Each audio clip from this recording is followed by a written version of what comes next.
little bit about my background. I started life being born to a family that comes from the Black Sea. My mother's of a Georgian Hellenic background, and she's a healer and a mystic. And it's interesting, I'd like to share this with you because there are very few people that I've met anywhere that still have a link with the esoteric Christian practice of the East. It evolved into a different form in the West and turned into the likes of Rosicrucian and Knights Templar practices. But our practice in the East goes back to a pre-Christian time. It's based on ancient Hellenic cosmology. And the fundamental principle that it's based on is the mother, the 5 mother principles, and the link of that with what we call the master in the universe, or the one source, the one guiding force, the source from which light is born in the first place. It's known as the logoic principle when it manifests itself. So, in fact, Christianity was adopted later because the cosmological principle was based on Apollo being the bearer of the light. Light representing that fundamental source and truth that creates all and gives rise to all regarding knowledge and wisdom and purpose and being. The word logos is often misinterpreted as meaning word itself. Therefore, in the beginning there was the word. But in fact, the word logos means purpose or reason, because the word for word in Greek is lexi, like in lexicon, as in a dictionary. And it looks at purpose and reason of existence, in a nutshell, universally. That's something that comes from another dimension. And to try to understand that from our normal modes of operation is very difficult, if not near impossible. Far from just using the left brain, the fusion of it and or the right brain, or even our emotions, there is a dynamic frequency that it represents that is beyond using any one singular of our faculties. In our tradition, we see we have thoughts pointing to the head, because usually that is where we sense or experience the thought process to take place. We have emotions pointing to the heart, again, because this is where we feel emotions are present. We have the omphalic center. It's known as Dantian in Chinese, the pranic center. The ancient Hellenic center is called the omphalic center, meaning the beginning and the point around which everything revolves, and the point from which everything evolves for ourselves. This is known as the Gnostic center. So here I think, here I feel, here I know. The body is both at the same time a vehicle, a temple, but also one's own inner cosmos. It is a reflection, internally, of what happens externally. The external cannot be understood or achieved without understanding and entering into a relationship with the internal. Not to perceive it from the intellect and trying to put it into some kind of definable and tenable symbolic representation, but rather to actually enter into a relationship between 2 major forces. They can be called masculine and feminine. They can be called yin and yang. This is what the body represents. It also is seen as some kind of interactive matrix, because we talk very much about the form and the non-form. The majority of what we can refer to, especially when we talk about any phenomena using the left brain and the intellect, is within the realm of form. It is very difficult to describe non-form or source, because it precedes manifestation of what we see in these worlds. Then there's what we call the observer. Often it's referred to as the transpersonal center. And its purpose is to act as an intermediary between light, logoic principle, and our conscious mind. So perhaps we can call it the superconscious. And it is the vehicle that enables a dianoetic process, going through the nous, or the knowingness, toward a higher level of seeing, because it is what you receive when it's revealed to you, not what you achieve when you access it or approach it with intention and determination. It's very different to the majority of practices that are what we call intent or action-oriented. This is the result of a process of surrendering, which is very difficult for scientists to understand, especially those who are driven by a competitive and goal-oriented purpose and reason in life. So these are the 5 faculties that we speak of in this practice: thoughts, emotions, knowingness, physical body, which also defines locum in space, position in space, and then the transpersonal. And it acts as an intermediary whose purpose is to reflect with clarity and no addition or subtraction from our wish and our desire or our dreams or our aspirations, just clearly reflecting exactly how things are. This practice, I spoke recently to some friends of mine, scientists, regarding the ability to observe without affecting what it is that we're observing. Because I think we're all aware now that as we observe, the subconscious, perhaps even unconscious intention is acting upon the process of that which we are observing. So it's a practice of learning how to be with rather than to have an intention of receiving from. Because otherwise, why be there watching a process happen in the first place? Because we have the 2 fundamental aspects of what we call science: the empirical and the stihiometrico, the stoichiometric. And that part is about collecting data and information through measurement.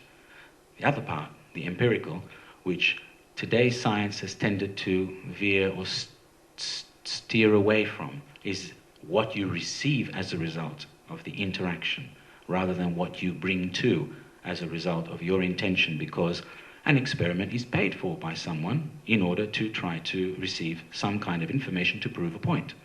You may have an idea, and the idea you then hypothesize. It's the hypothesis, that's a postulation in Latin. Then we say, well, how can we test this? So we create the conditions. This is known as an experiment. That experiment needs to have some kind of structure, so we have aim, objective, methodology, conclusion. And then we go to the next stage. Once we are able to replicate this and show that other people can replicate the same procedure and get similar results, we start creating some kind of what we call a theory. So it's about reproducibility and also presenting facts based on numbers. Unfortunately, a lot of what we perceive usually is pushed out of the equation because it's seen as being subjective, and science is all about being objective. That is, when I use the word science, I'm talking about what we have come to perceive science to be today.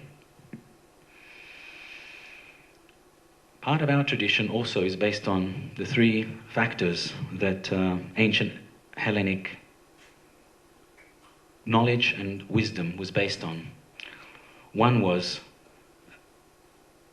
representing universal knowledge in a non-religious manner, so that the whole aspect of it, this knowledge and the wisdom, is not needed to be attached to symbol and form related to culture, tradition, and other aspects that confine us to experiencing knowledge from other levels. So they began to express that in the form of numbers and symbols. So you can't talk about your number being greater than someone else's as you can your God being greater than someone else's. So the second aspect was collating information that existed from other civilizations that preceded the Hellenes in their time and making it accessible to common people. As long as they were considered to be a citizen, they could go to a teacher and even challenge that teacher. The 2 main teachers and the 2 main schools of thought that evolved from this procedure were the Aristotelian and the Socratic. you could perhaps talk about the Aristotelian being more reductionist, more stoichiometric, more based on what you could prove and what you could then substantiate by challenging or being challenged through debate. An example is Aristotle comes in and says, today we are going to talk about the sun. And all the students are sitting and they get excited. And he'll ask a question, what do you think the sun is? And they put their hand up and they start obviously feeding back. Initially, it's a situation that's more didactic because it's a presentation of knowledge based on an accepted body of what I consider second-hand information. It may be that individual person's knowledge, but they're passing it on to you, and initially one is not meant to question, they're meant to accept it as being the way things are until otherwise proven. The Socratic way was about taking the students from within a situation that could be a school or an enclosed space out into the sun and sitting there and saying, today we're going to talk about the sun. And they get excited and they start thinking, okay, we're going to be taught about the sun. He said, but before I begin, I want to know what your opinion is. And there's the feedback. And then now, what is your opinion? And he would go around every single student. And after however many there were, 20 or 30, the first question was, do you see how many different opinions we have of what the sun is? In other words, everything is based on perception. There is no hard, set in concrete, black and white truth. Therefore, this school is more the school of what we call the Socratic school. It's experiential. It's much more empirical. And you can look at two main forms of education, or let's say learning, that have evolved. The formal learning, which is what has predominated throughout the Western civilization, and that has influenced every other part of the world today. And this is about education. To extract from someone, to educe what can be drawn out of an individual. This means that we assume that the mentor, the teacher, knows best, and they are to look for particular qualities and talents that can be tuned into and then extracted. And to see that young Johnny has a better predisposition toward the arts, and Michael is better toward the sciences, and others might turn out to be good politicians or whatever. So we put our power in their hands. Whereas the empirical school is more about what I call the non-formal education. And this is creating space for the individual, giving them the tools and the methodology to explore and find for themselves that aspect of what it is that we are talking about as a real, experiential, interactive body of knowledge. It's revealed to them as opposed to them trying to receive something that's been imposed, and that particular set of information becomes a pattern. And this is where we are locked into being driven by patterns that start from childhood. Therefore, all the other knowledge and experience that we receive thereafter becomes very strongly controlled and driven by those patterns. So, I observed in what way can we begin to approach this fundamental process that we receive, either through our schooling, be that through formal education or the non-formal education in life as parts of our being. So what came to me was the science-art-metaphysics interface. The sci-art-met interface is the meeting point between science, art, and the metaphysics in life, and can be described as a three-way relationship or trilogy.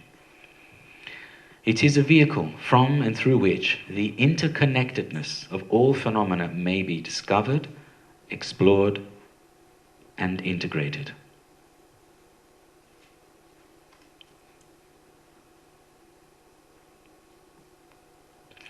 In the same way that the theatre has been an intermediary between the universal and the people or the city in ancient times, a church or temple in religious contexts, an operating lecture or theatre in medicine and in science, or a drama theatre in performing arts, Sci-Art-Met represents a platform which enables a natural process of exploring, selecting, and refining.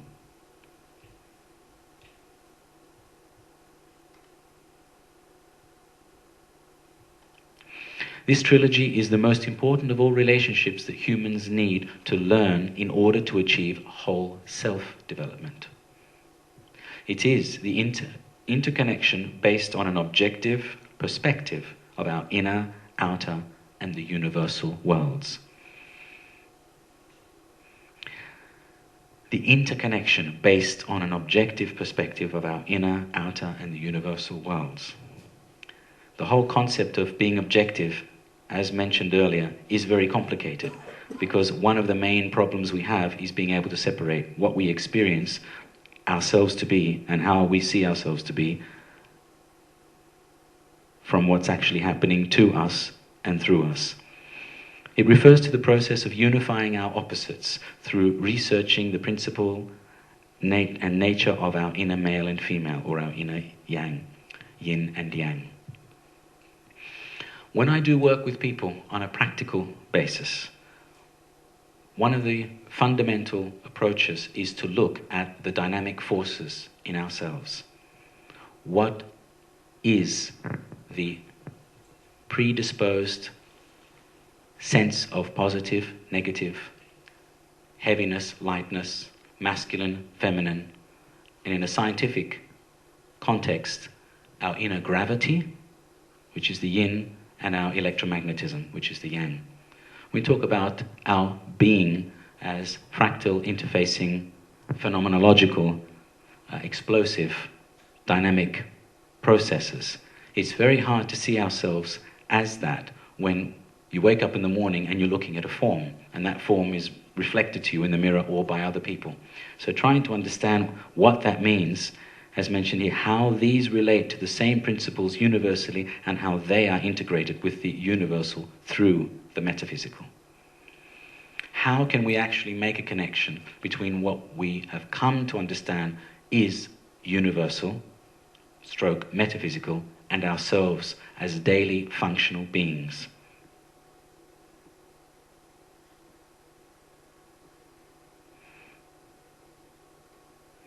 The principles underlying the order of the universe and all other dimensions become the framework upon which this new paradigm is based. And the focal point for this paradigm stems from the interface of the three major faculties of our being.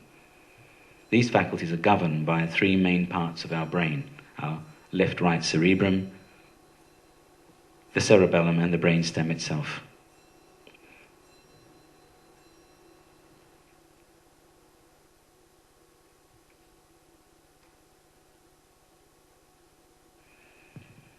The three faculties of the trilogy are the innate will to search, researching one's personal truth, giving rise to the sciences and the development of consciousness. The innate will to create, recreating one's personal truth, giving rise to the arts and the development of awareness. The innate will to unify, which is referring to the reunifying with one's personal truth or the greater, higher self, giving rise to the metaphysical and the development of evolution. Here I'm referring to how we actually evolve, and it's based on the integration of our experience of ourselves as a researching being, a creative being, and that fundamental drive toward reuniting with Source.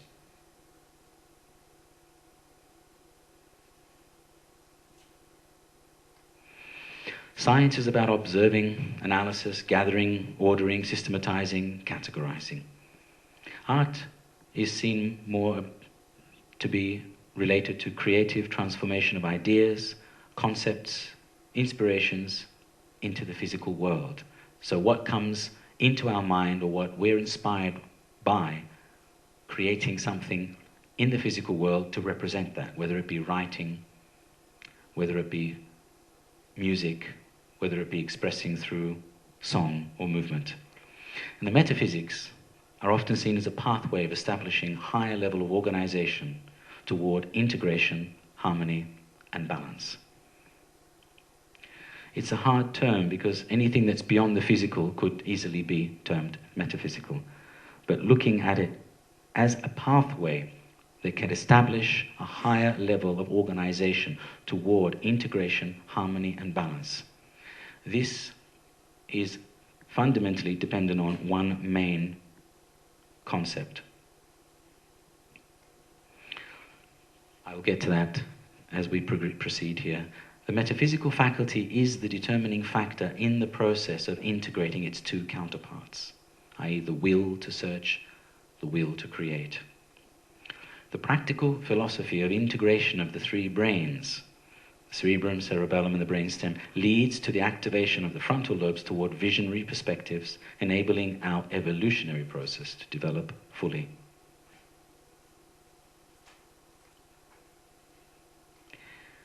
Looking at relationships, masculine, feminine, and neuter, could be seen to be related to negative, positive, neutral, electron, proton, neutron, mind, heart, intuition, thoughts, emotions, knowingness, white, black, and that area in between, the grey.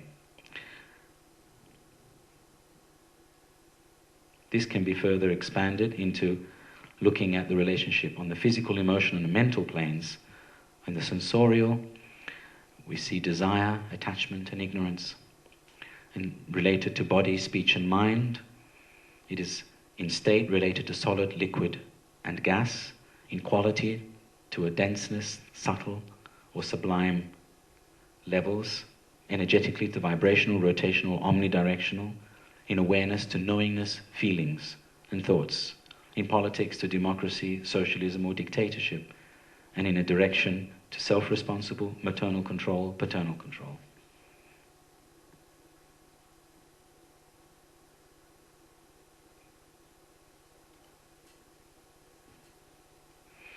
The inner researcher or inquisitor is about the desire for knowledge, leading to the development of the scientist toward the science of life.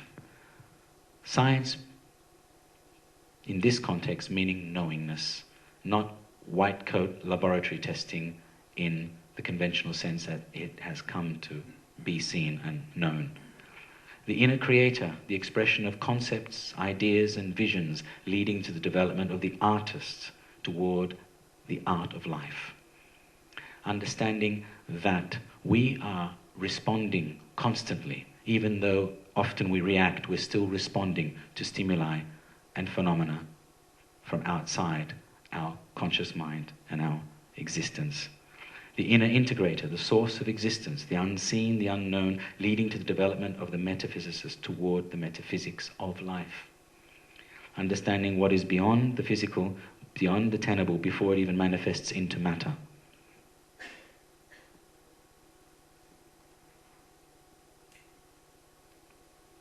If we approach the metaphysical only through the science or the art of life, the relationship is incomplete. The only true solution to the complete understanding of the human, earth, and universal dynamic is through the interface itself, where these three meet in ourselves. Not about adopting this type of interface as a new way of seeing because we might like it, it may sound convincing, it may sound like a good idea, but rather seeing that we have these three aspects, these three faculties as a function of what a human is, and understanding what that interconnection is. And at the point of the interface, it is the meeting point of the science, art, and metaphysics within ourselves. We need to realize this interconnection from within before we can recognize and realize it outside ourselves. It's one of the main reasons why we still fall into the pattern, the shadow side of separation, seeing that what we're looking outside of ourselves is not a part of ourselves. We often then will add something just to what it is that we like and subtract from it if we don't like it. It's just part of the programming. That programming is fundamentally based on survival. That's very strongly linked to the lower brain. This realization offers the possibility of a more profound experience of life. Realizing what's there inside you will enable you to understand that what's outside is actually a result of your perception and your ability to interact and interface with it.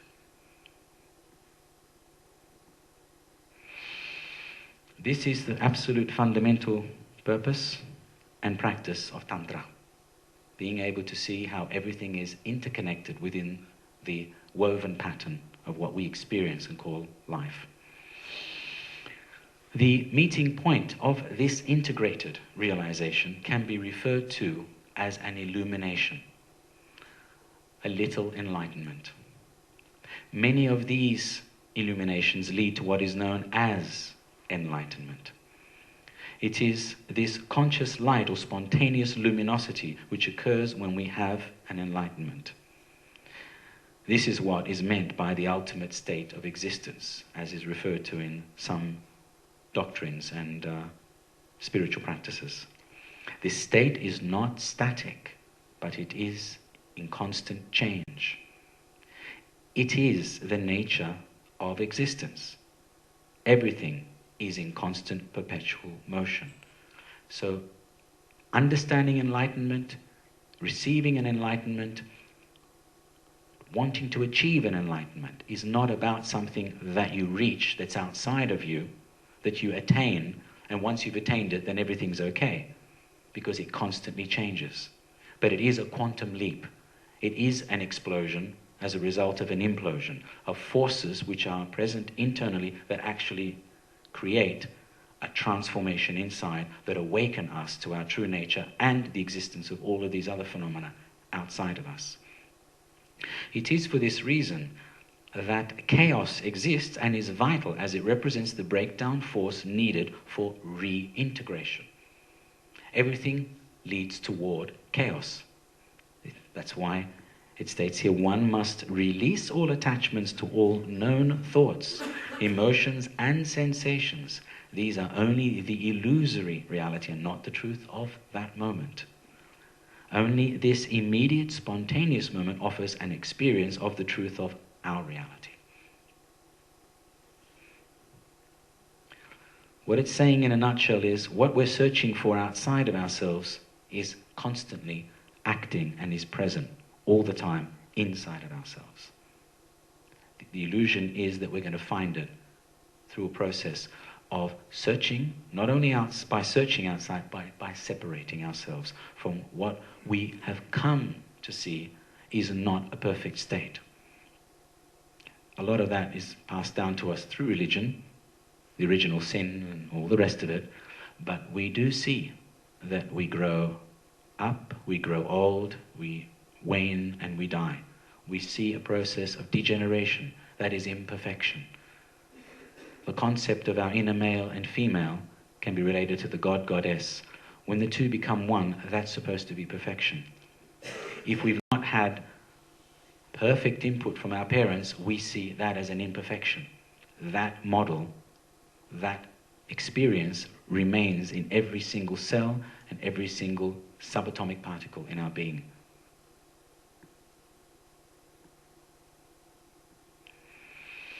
The psychosocial dilemma of modern times is the result of not understanding the new order in comparison with the old order. I say the old order is about comparing and contrasting. That is, how different oneself is to another. If we look at our institutions, even today, especially in science-based subjects, they talk about compare and contrast one idea, one concept to another. This leads to criticism and judgment, and it encourages unnecessary competition and the need to prove, because it leads to separation.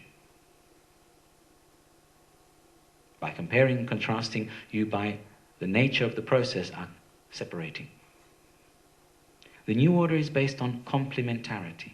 That is, how much of oneself is inside the other.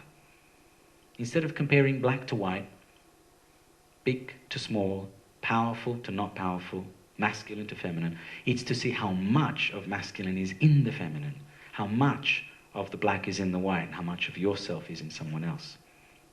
And it is much more difficult to do. This mindset will lead to a harmonization of thoughts, emotions, beliefs, and eventually a state of conscienza, with knowingness. It is a state that we come to establish, which is the result of these forces giving us the result of a knowingness. The Psy-Med interface is also related to the concept of energy, movement, consciousness. Energy, movement, consciousness, EMC, is based on that principle that energy is equal to movement times consciousness. Universal energy is equal to movement multiplied by consciousness. By movement, I mean movement of all particles, all existing phenomena within the universe. We explore this principle by first defining what energy is.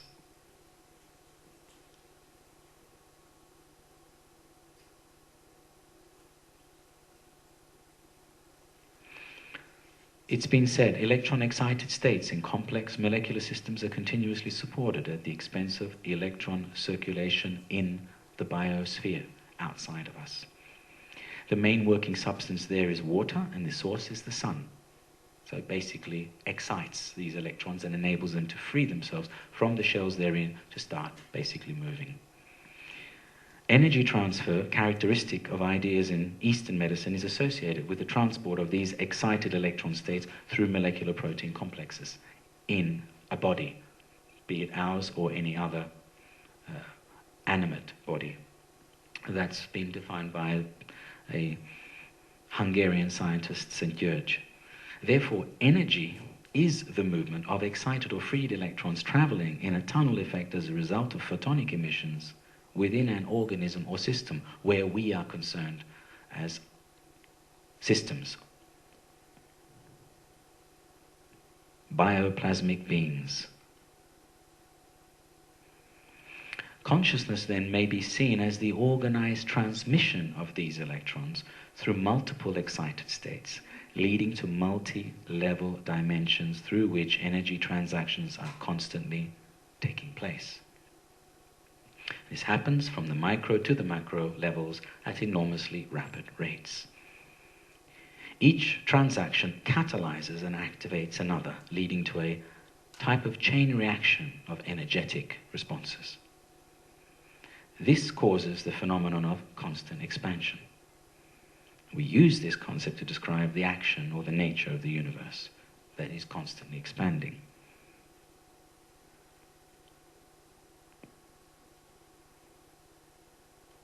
That's how it has been.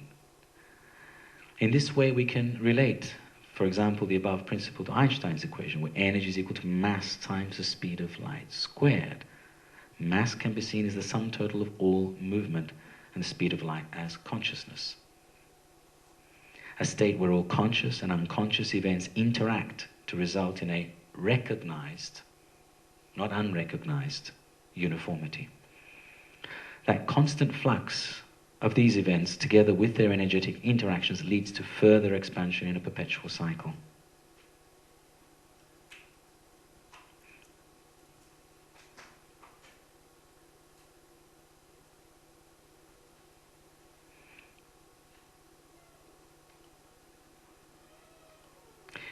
This is the principal purpose or ontology of the universe. Ontology being the purpose, the study of the purpose of existence, the reason or purpose of being and existence. So EMC perceives universal energy as the sum total of the movement of all energy forms multiplied by their totality of inner consciousness, the microcosmic, and the outer consciousness, the macrocosmic. In other words, consciousness squared, equaling to light. Finally, the ultimate objective of this interface is to facilitate the evolution of that light, that conscious, recognizable uniformity of energy, which, when it has organization, becomes in formation. Energy that has had formation added to it. It puts it into a recognizable structure so that we can make sense of it. The whole purpose of presenting Psy-Med interface, taking it from a presentation on this level of information and a paradigm, has evolved into a forum. And the forum is based on having scientists who are artists, artists who are scientists, scientists who are metaphysicists, and artists who are metaphysicists, coming together to share their unique perspectives of life, and in doing so, in front of an audience which is varied, and also a panel of politicians, heads of CEOs, and non-government organizations, to look at possible solutions to global issues. So the practical application of this concept initially is having fora which enable the possibility of looking at alternative approaches to solutions which are global issues today. Often, whether it be the politicians or the corporate companies, will bring forth evidence to prove why their product, their approach, their idea of what's going on, be it global pollution, global warming, or any other phenomenon that is of a great concern for us, is related to who it is that they pay to actually come in and support their argument.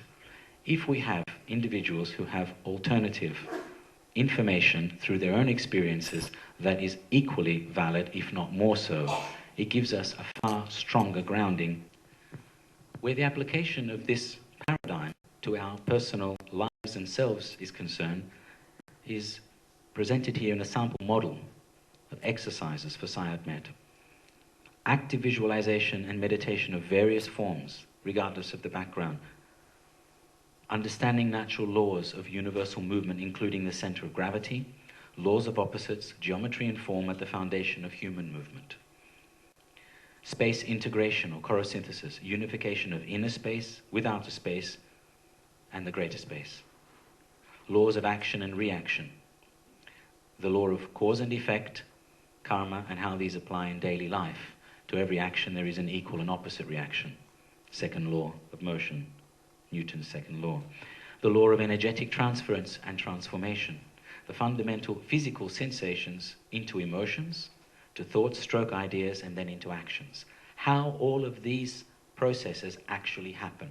We explore them, and then we employ exercises which help us not only to understand the processes, but how to transform them. The creation of phenomena, stroke systems from emptiness and nothingness, or the void. The universal law of gravity and its effects on daily life. How does it affect us? Gravity acts downward to keep us earthed. If we do not co-work with it, strains are incurred. These are very basic fundamental principles, and we need to look at how they affect, first and foremost, our health. Strains lead to tensions, and they lead to stress, leading to conflict, which leads to imbalances. These imbalances are physical, mental, emotional, and metaphysical. Studying the law of opposites. What does it mean? Oppositional forces in nature lead to conflict of two fundamental principles. The masculine and the feminine, the yin-yang, these lead to the necessity for resolving that conflict.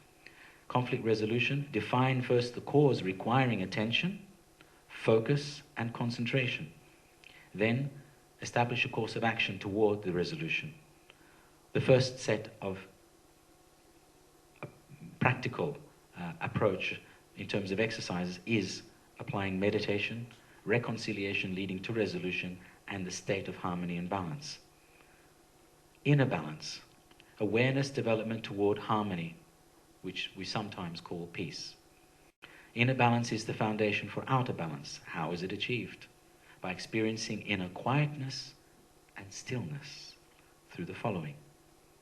Meditating or opening our higher consciousness, breathing, energy development exercises, development of our energy centers or chakras and our overall field, and the development of communication skills leading to effective socio-political infrastructures. This approach may be applied directly for people in all levels of life, be it the corporate, political, governmental, science, art, etc., in order to teach them the above principles and laws. They are scientific principles, and they are also metaphysical principles. In this way, we can encourage them to see how We can use our current world condition, which has become dominated by technology, in a homeopathic mechanism as a vehicle to manifest a world in harmony with the cosmic order.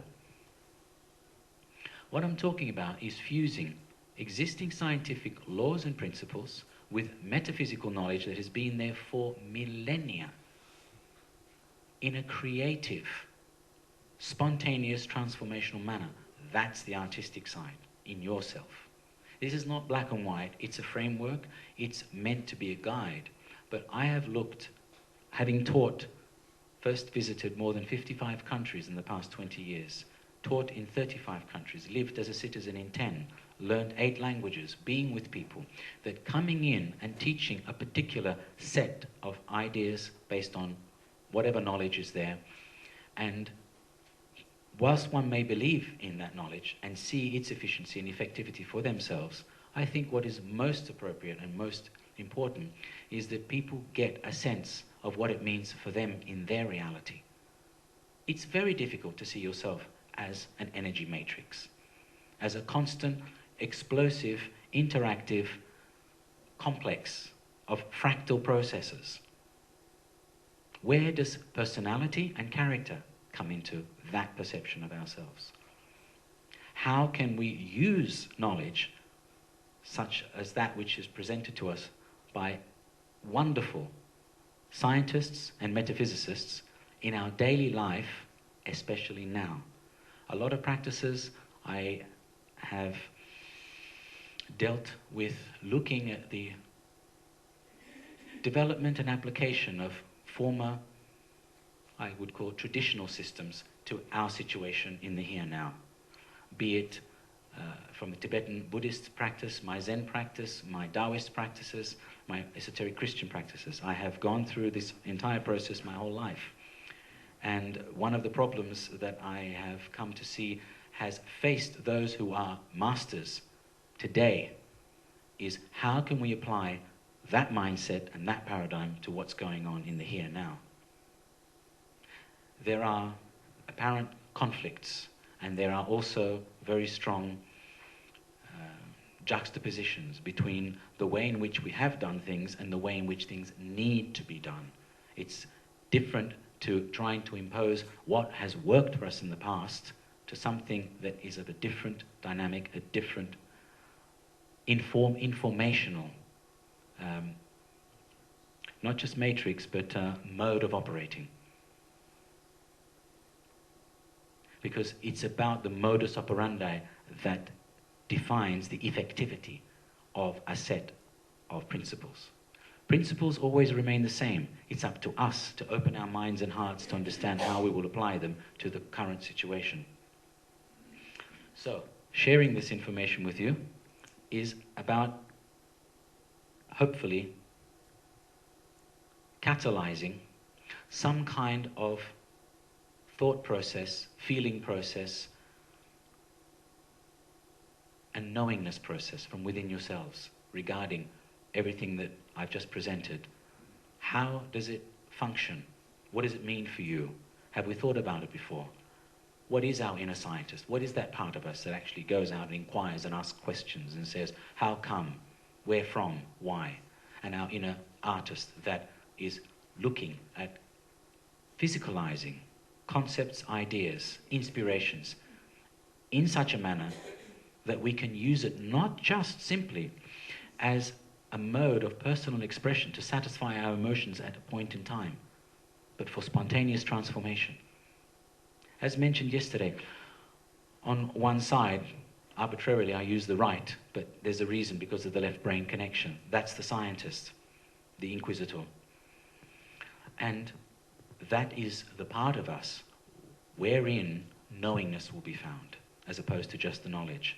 Knowledge will stay like information in a book, archived on a shelf in a library, and not be able to put into practice until we use the bridge to the sacred, which is the art, the Harapont, and then the two of them are the foundation for that which will reveal the sacred, or a greater, more universal truth, which is the Hierophant, Hierophant is that which is revealed. So rather than thinking that we achieve it like wanting to climb to the pinnacle of a mountain, it will reveal itself, its truth, its nature, and its purpose to us if we get our foundation balanced. This is what I have come to see through many years of practice and hearing many esoteric stroke metaphysical teachers, hearing many interesting scientists who have come to realize that the model we have today, whether it is still Newtonian mechanistic, quantum, or Einsteinian, or anything in between and new, somehow is imbalanced because it's incomplete. There's something missing there. And a lot of scientists fear to express a personal experience based on being criticized that it is too subjective, and where is the maths to prove it? And in the case of someone like Nassim Haramein, who brings the maths to prove it, they still turn around and say, very hard to accept. And that's just the way we are. It's all about programming. And now the programming keeps us locked and frozen in a state or mindset based on survival mechanism. It's very, very powerful. We've had it for hundreds of thousands of years passed down into our genes because you need to be here long enough to actually go through a process to enable us to evolve. That's called life.